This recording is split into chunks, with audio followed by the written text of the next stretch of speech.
Going to explain how to get the first character of a string. This is a fundamental task in many programming languages, and we'll cover a few common approaches.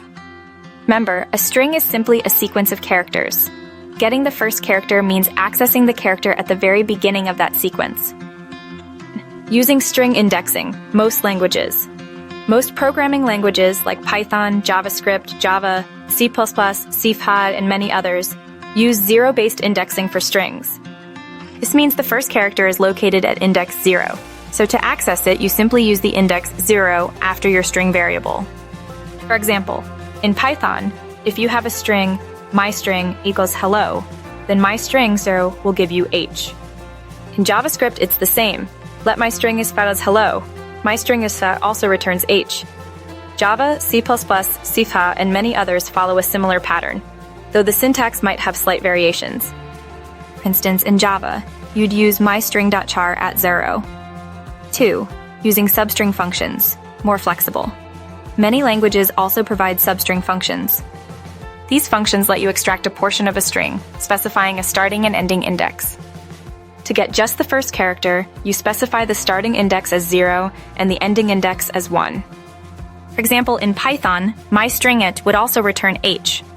In JavaScript, myString.substring0, 1 achieves the same result.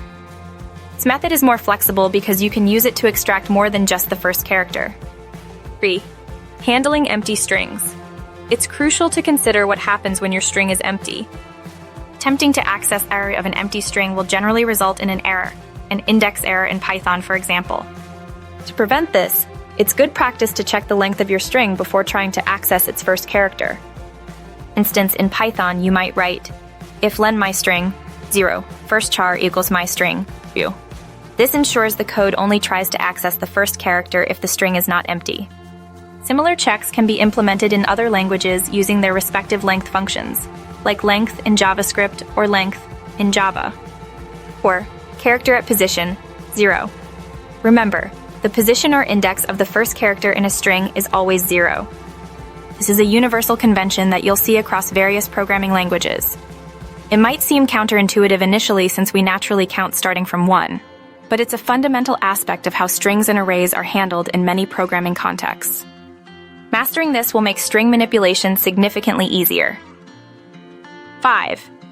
Practical example, Python. Let's say you have a string representing a person's name. Name is Alice.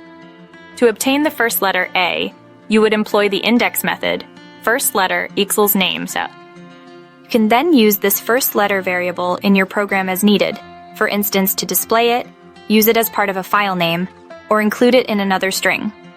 The same principle applies across many other programming languages. Just adjust the syntax to match the language's specific rules.